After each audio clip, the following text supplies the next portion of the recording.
একজন এমপি হওয়ার পরে এই এমপির দক্ষতা অনুযায়ী সমাজ থেকে শুরু করে রাষ্ট্র পরিচালনার মতো এরকম যোগ্যতা সম্পন্ন মানুষ আমরা যেটা দেখি বাংলাদেশ জামাত ইসলামের মধ্যে আছে না নাই? আছে।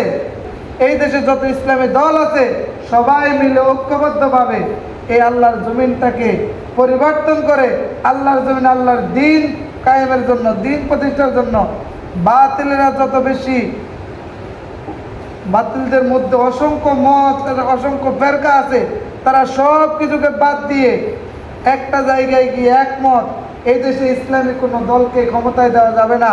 দিলে তো তারা যে বাতিল শক্তি আছে তাদের বিভিন্ন ধান্দা বন্ধ হবে কি হবে না?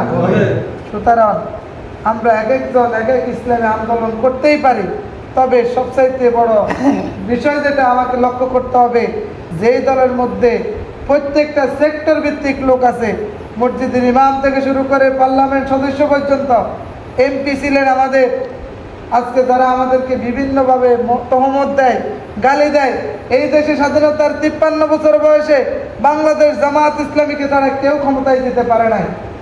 আপনারা যারা মুরব্বী আছেন তারা জানবেন, এই দেশে যত এই স্বাধীনতার পর থেকে সবাই ইসলামটাকে পুঁজি করেই ক্ষমতায় এসেছে, ঠিক না বেটি?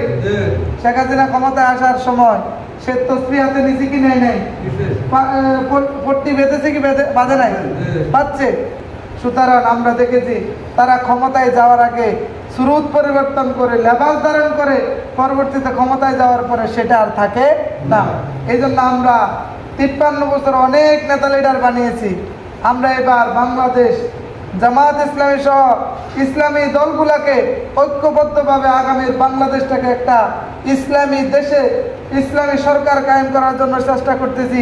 এই চেষ্টার মধ্যে আপনারা সকলে থাকবেন তো ইনশাআল্লাহ? আমি আপনাদের সামনে একটা আয়াত তেলাওয়াত করেছি,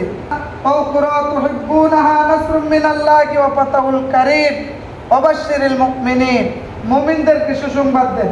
কাদেরকে সুসংবাদ দিতে? আমরা সবাই মুমিন কি মুমিন না? আমরা মুমিন। আর আমাদেরকে সুসংবাদ দেওয়ার কথা বলছেন কে? মুমিনদেরকে সুসংবাদ দেন। আপনার মুমিনদেরকে সুসংবাদ দেন, তাদের মনের মধ্যে অনেক রকমের ভয়ভীতি কাজ করে, তাদের মনের মধ্যে হীনমন্যতায় ভোগে, তারা এখন পর্যন্ত পাচ্ছে না। স্বাধীনতার 53 বছরে এই দেশে অনেক সময় অনেক সরকার গঠন হয়েছে, ইসলাম প্রিয়রা, ইসলামপন্থীরা, আলেম ওলামারা ক্ষমতায় যেতে পারে নাই। আগামীর দিনে যেতে পারবে কি পারবে না সেটার জন্য আমাদের মনে একটা দ্বিধাদ্বন্দ্ব আছে না নাই? আছে। আর আল্লাহ বলতেছেন, তোমাদের সেই সুনিশ্চিত বিজয় আমি তোমাদেরকে অবশ্যই দান করব। তোমরা মুমিনদেরকে সুসংবাদ দাও যদি তারা মুমিন হতে পারে, প্রকৃত ঈমানদার হতে পারে।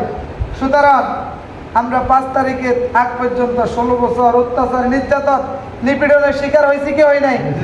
কিন্তু একটা আন্দোলন, একটা পরিবর্তন অসংখ্য জীবনের বিনিময় হয়েছে, অসংখ্য রক্তের বিনিময় হয়েছে।